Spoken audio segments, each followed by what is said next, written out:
So hey guys, it's your boy Kyn Kyan and we are back with another video. I'm on the YourFaveJerk account just because I think he's closer to where I'd want this team to be that I'm thinking of. But we're going to look, I'm going to talk about Centax. Now, Centax has skills that are really good. And I think this is what players are struggling with. Centax's skills are pretty much linked all together. And players struggle with having to break down such a well-built hero. Now, if we look at those skills, for example, Terrafall, teleports next to and imprisons target. During imprisonment, target takes continuous damage, and any damage dealt to Centax, heroes who die while imprisoned are unable to cast most dying skills. So, I think on this skill, you will get Centax taking a lot of damage, and if you're imprisoned, your hero is imprisoned, they will take that damage as well. So, this one doesn't have a cap. So, people thinking this Abyss Gaze here, Centax gazed at the enemy with the highest attack power, dealing damage, while gazed upon the damage that enemy was going to deal to his or her main target will be taken by the enemy, him or herself, not to exceed 30% of Centax's max HP. So people saw the nerf on this one, but they didn't realize that this is the skill. It's when Centax ults, and any damage dealt to Centax, you take plus the continuous damage. That's a lot of damage from an ult. And this Abyss Gaze, it was a nerf, but it wasn't really what you wanted to be nerfed. You know, you're just talking about a hero that gets looked at, does a skill, and then takes one hit of damage while gazed upon. Just one. Whereas this skill, for however long you are in that imprisonment, which, you know, also takes your hero out of the fight, that hero will just take that damage. This was probably the skill that everybody wanted nerfed, but when they saw that Abyss Gaze got nerfed, they praised it.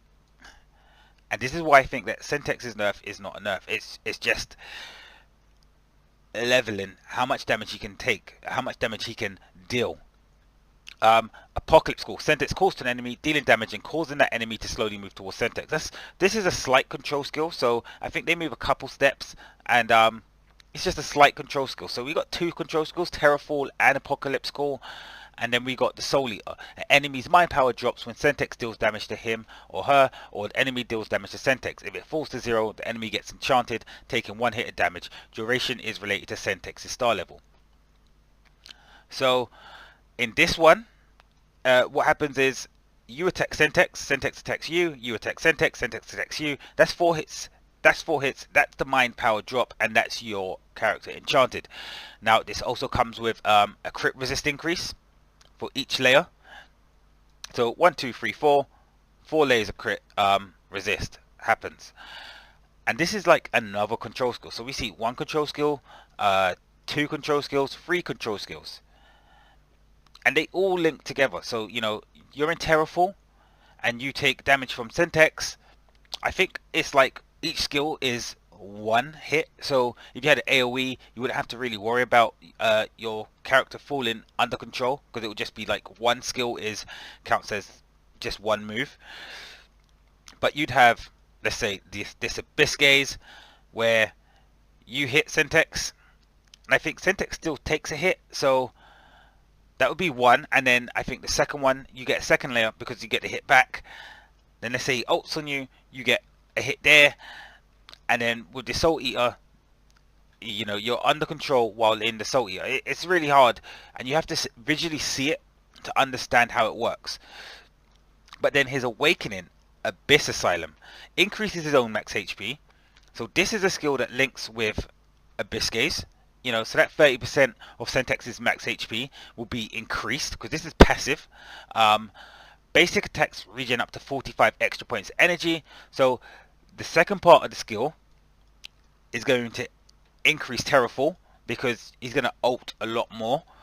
And then increases crit resist of all allied units. Each time an enemy is enchanted by Centax, an extra stack of the effect will be applied, stacking up to 5 times. So we see more crit resist from Centax, this time to the whole team. And it links with Soul Eater. So we're talking about a character whose skills link so well together, and he gets this Awakening, and the Awakening, for me, it's so good. because people can't see actually what this Centax can do. And it's making me think, does it take Centax into my A list of heroes? I'd have to test and see and run teams. But this Centax, for me, in a control team, adding all like 3 elements of this control, plus the crit resist drop, this could be like a physical team eater. So you're going to see physical teams complaining a lot about Centax. I think they're going to complain more from well-built Centaxes, not Centaxes just put into teams just to give them that little bit of hope. I'm talking about teams built for Centax. And that's what I want to do today. But let's look at let's look at his equipment, because I think his equipment is key. Centax has 1 active skill, and this is just an energy regen skill. It can only happen once in a fight, so Robert's Gauntlet, but it can only happen once, but once is enough. 2 ults, and maybe the fight could be over. Because you know, when Centax imprisons, you go down to a -0. So we're talking your 5 becomes a 4. Then if you add on the fact that Centax also has those other skills where he can enchant your heroes, you could be fighting 1 against 5. You know, it's going to depend on how your heroes hold, and this is why physical teams struggle with it, because they have high basic attack speeds that usually target Centax. You know, someone like a Neza versus Centax, Centax is going to win. Like, Centax is going to win without trying. And this is probably some of the problems that physical teams run into. Their heroes are very focused on the mid row, and Centax happens to be in that mid row. But let's talk about what equipment I would put on him. So I would have to put the active skill on him if I was at the stage where I could run double equipment. And let's start from here. Now I can't remember what this equipment is called, and I wish I could. But increases max HP based on the hero's armor and magic resist, lasting the whole battle. But at the start of the battle, the hero's movement will be lowered. Now this is a nice skill, because we know that increases max HP and it's 10 HP per armor, and it goes up 4 HP per level. So this is just the base. So we're talking maybe 34 HP. You know, if you say Centax has, let's say, 600 armor, that's a lot of HP, which means a lot more damage if you're looking at a Biscay. So it's a nice equipment to have.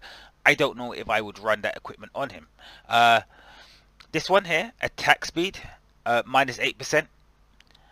I think when Centax is teleporting, if he's teleporting into that mid row, then yes, this is going to be a very nice -8% attack speed. But usually I think it's going to be on tanks. From when I've observed Centax, he usually goes for tanks first. So he does the nearest one to him. So this -8%, I don't think it's big enough to run on him. The Eternal Life, no, I think it's his weakest that he has. But let's talk about these skills, the reforged equipment, because it's, what would you run? Dead Truncheon lowers magic resistance for all enemy heroes and raises armor for all allied heroes. This is a nice skill if it's just a passive. If you just want something that's really passive, it's going to give you pluses. So magic resistance lowered 37, that's nice. You're usually going to run Centax in a magic team. Increases ally armor 37. It's not massive, but because it's everybody, those are numbers that you would expect, low numbers like this. So, but I'd put this maybe last on the list of what I want on. Archmage Cape. At less than 30% HP, one's ability power will be boosted for 8 seconds. Under 30% HP adds 5,470 ability power. Under 30% HP reduces received damage. I think this skill here, Archmage, could be pretty nice if we're talking about Centax falls to the under 30% HP. You have an Agrius on him, he's going to heal. And that reduced damage is just going to mean that you're going to get more of those control skills and have more chance to enchant. So it is a nice skill to have. I look at Tusk, and I look at Beast Fang, sorry, and I think Beast Fang is the one that I would run on Centax personally. So when receiving shield and healing effects, your armor / magic resistance will greatly increase for 4.5 seconds. Raises armor 640, raises magic resistance 640. So let's say Centax got a shield from Ufa. This this skill would trigger.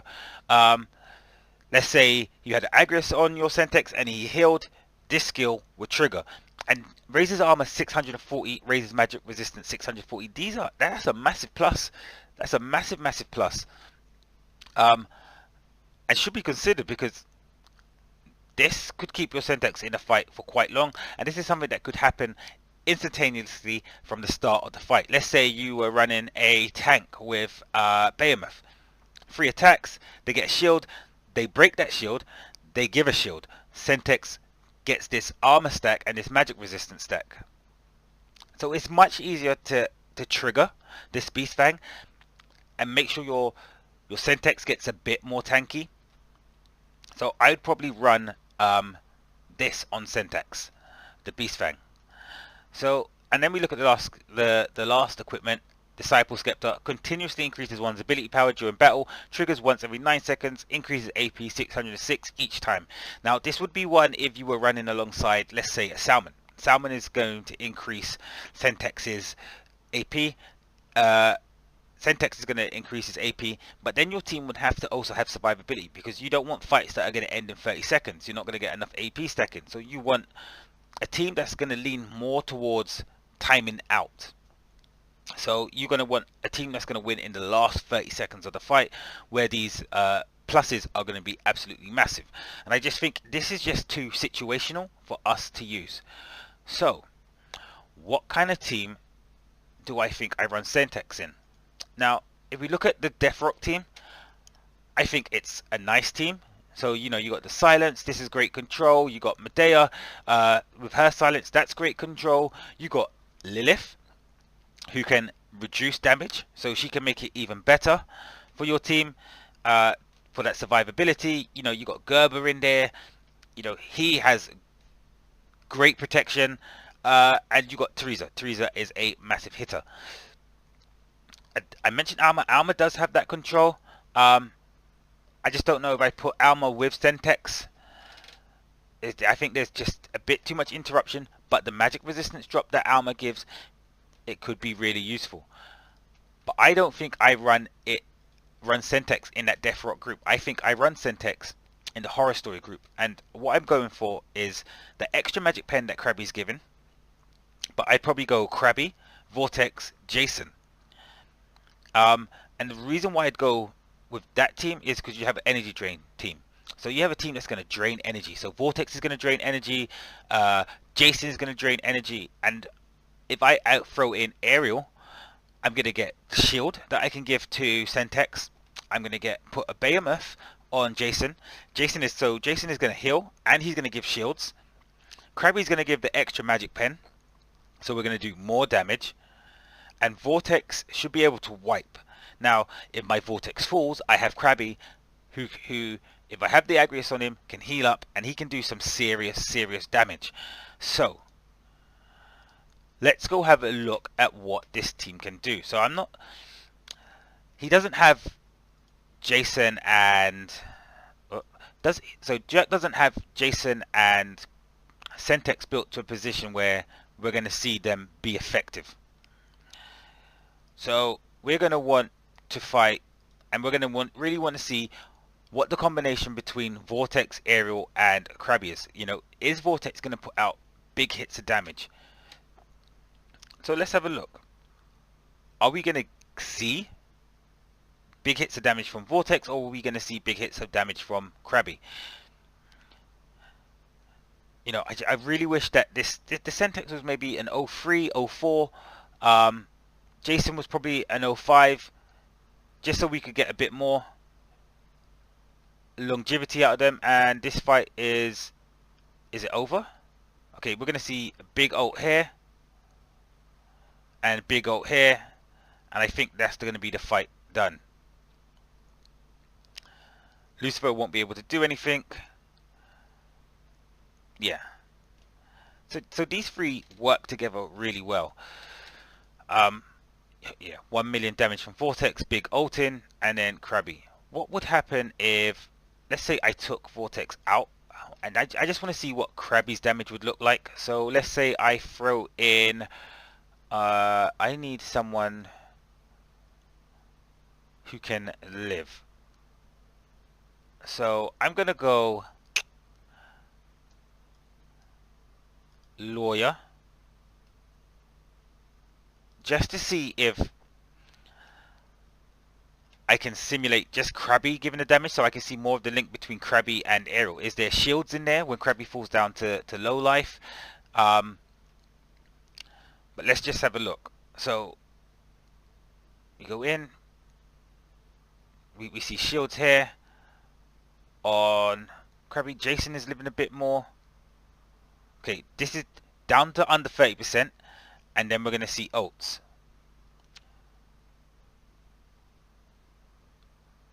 Oh, Krabby didn't get that ult off, did he?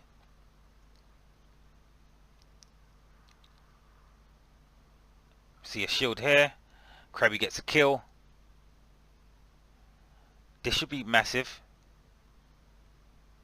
Yeah, wipes.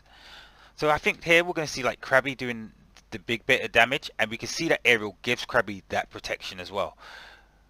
So yeah, 762 is a much more than Lucifer. I think it was 2 Hades modes, you know. So this team has a lot of different scenarios that you could put it into.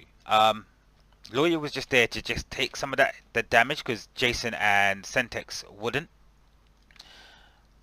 But I think that we are on to something. Where let's take this out and put this in. Yeah, so I think we're on to something where, oh, wait a minute. Oh, okay, so I think we are onto something where we will see a bit nicer. Like we have someone here with a Centax. I don't like Centax in this team. This team looks really good. I think against certain teams it would do really well. So you know, Merlin, Buffin, Teresa, Kana, big damage. This Ingrid, you know, will do wonderful for healing, and the Centax will give some kind of control. But I just think if you are going to fight like on the big power levels, this team won't be able to output quick enough. Your Teresa is going to be suspect, and even though you have the 2 damage dealers, Kana, Teresa, they're just not going to do well enough. And it's why I think when you look at heroes, you need to start thinking about heroes being in their groups. You know, put in Centax in a group with Krabby, but alongside Jason and Vortex, and then maybe just throwing in that Ariel for that protection, and the energy drain, the linking of the skills. But yeah, guys, this is it. These are the teams that I want to be building. Interesting teams, different teams. You know, everybody knows about Jason, Vortex, and Ariel. Everyone knows that combination, but they don't throw in the Krabby in there for the extra magic pen for Vortex, and they don't think about Centax just for that bit more control. You know, because let's say you were up against the Blisser, it would be very hard for you to get off the energy drain. So what would be your alternative? You know, you still need to win the fight. So you got Krabby's stun, you got Vortex's stun, and then you're going to have Centax's enchantment.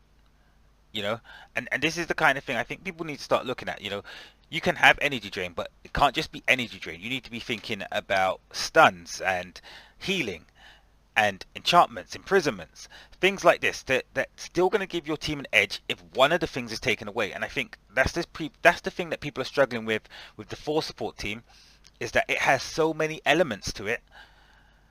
Which element do you go for, you know, to take away its strength? So guys, thank you for watching. I'll be trying to do another one, probably be on Polite Simon's account, just talking a little bit about Little Red and a few of his heroes that he's got going on over there. But yeah, if you like the video, do subscribe, because there's going to be a lot more coming now. I've got more content that I can do, and we're going to be going for teams. I think I'm going to analyze some heroes individually that I think are overlooked, and we'll just see where we're going. So it's your boy Kyn Kyan, guys, and I'll see you on the next one.